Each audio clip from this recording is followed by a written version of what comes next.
তাই তো? পরদেশি, জেনে শুনে গোখরো সাপের লেজে পা যখন একবার দিয়েছিস, সবল তখন তোকে খেতেই হবে। এবার আর ফিরে যেতে পারবি না। রাজা, সরে যা পূজা। বাঘের ল্যাজ দিয়ে যখন কান চুলকাবার শখ হয়েছে, তখন আয় আমার সঙ্গে। আয় আয় আয়।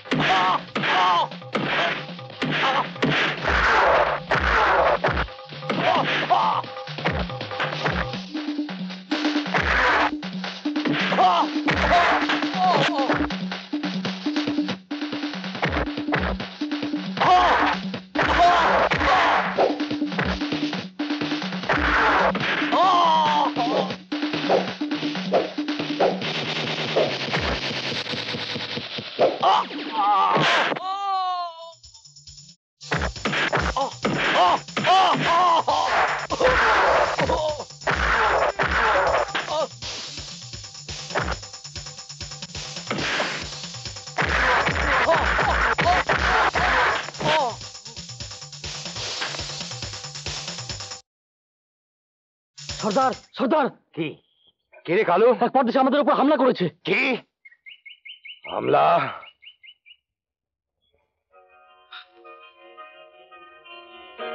কি দেখছো পূজা? দেখছি তোমাকে, তোমার বীরত্বকে, তোমার বাহাদুরিকে। খালি আমার বাহাদুরি দেখলে, প্রেম দেখলে না? সে তো তোমার চোখের মধ্যেই দেখেছি। পূজা, পরদেশি,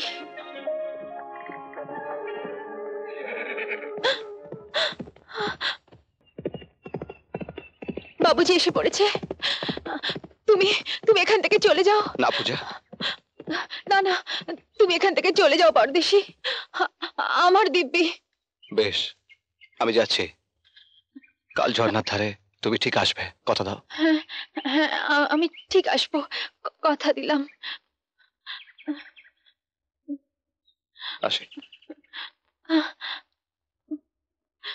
এত বড় দুঃসাহস ওই পরদেশীর আমার দলের লোকের গায়ে হাত তোলে, ওই হাত আমি টুকরো টুকরো করে ফেলবো।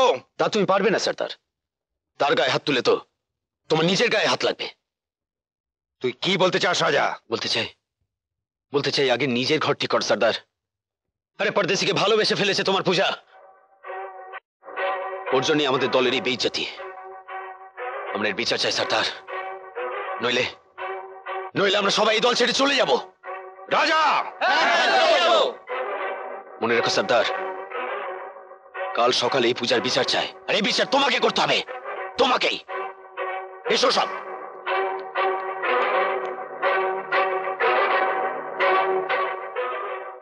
বিচার? কিসের বিচার? কেন বিচার করবে বাবুজি? তুমি আমাকে যা ইচ্ছে তাই বলো, তুমি আমাকে যত ইচ্ছে শাস্তি দাও বাবুজি, কিন্তু কিন্তু তুমি পরদেশিকে কিছু বলো না বাবুজি। পূজা। হ্যাঁ বাবুজি, আমি আমি ওকে সত্যি ভালোবাসি। আমি আমি ওকে ভালোবাসি বাবুজি। আচ্ছা, ভালোবাসা কি অন্যায়? ভালোবাসা কি অপরাধ? তুমি বলো না বাবুজি। শোন পূজা, আমি এই দলের সর্দার, দলের ইজ্জতকে বিকিয়ে দিয়ে তোর অন্যায় আবদার আমি কিছুতেই মেনে নিতে পারবো না বাবুজি। আজ এই মুহূর্ত থেকে ওই পরদেশিকে তুই ভুলে যাবি, আর কোন পরদেশির সঙ্গে তোর দেখা হয়েছিল সেটাও ভুলে যাবি। ভুলে যেতে বললেই কি ভুলে যাওয়া যায় বাবুজি? চন্দ্র সূর্যের আবির্ভাব যেমন সত্যি, আমার জীবনে পরদেশির আবির্ভাব ঠিক তেমনই সত্যি। আগুন আর বাতাসের ভালোবাসার গভীরতা যেমন সত্যি,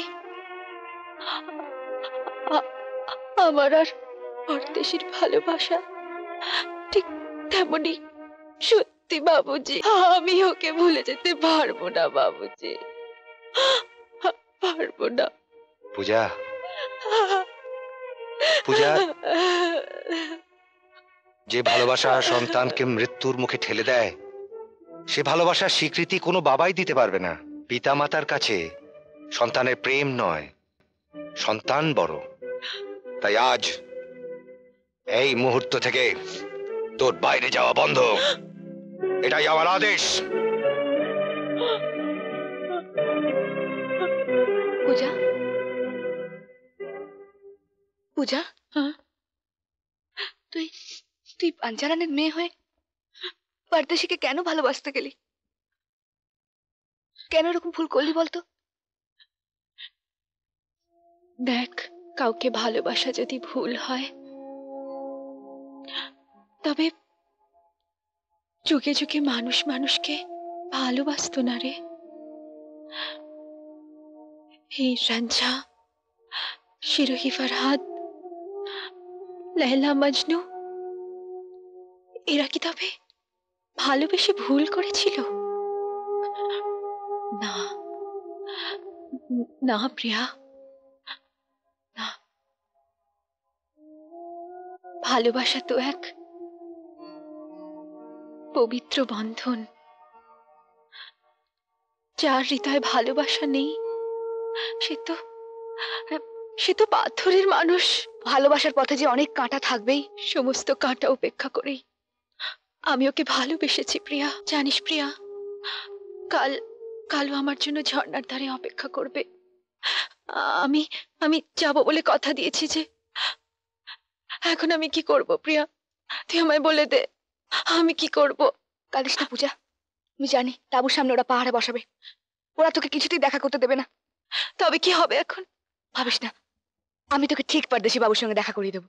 হ্যাঁ, সত্যি বলছিস? প্রিয়া, আমাকে চিন্তায় ফেলে চলে গেল। এখন আমি কি করব? আগে যদি জানতাম তাহলে কি যেতে দিতাম? পোড়া কপাল আমার, এখনো তো এলো না। আমার কি হবে? কে? ওরে বাবা, বোঝা চলে এসেছে। মাসিমা এখনই গেট খুলে ওদের ভেতরে নিয়ে আসবে। এখন আমি কি করি? হায় ভগবান! না না মাসিমা, এখন ভেতরে যেতে পারবেন না, অসুবিধা আছে। সব অসুবিধা দূর হয়ে যাবে, আমাকে রুগী দেখতে দাও। রুগী? হ্যাঁ। রুগী দেখতে গেলে আমি নিজেই রুগী হয়ে যাব। এই রামু, কিসব আবল তাবল বকছিস? আবল তাবল নয় মাসিমা, আবল তাবল নয়।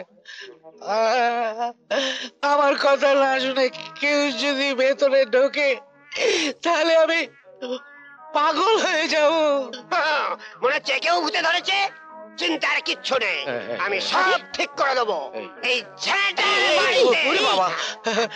চলুন রানীমা, হ্যাঁ, চলুন চলুন। ভেতরে চলুন। হ্যাঁ, আসুন। মা, এই তো আমি। এই তো সব ঠিক হয়ে গেছে, আর কোনো ভয় নেই। আপনার ছেলে এখন সম্পূর্ণ সুস্থ। আমি চলি। আচ্ছা। হ্যাঁ।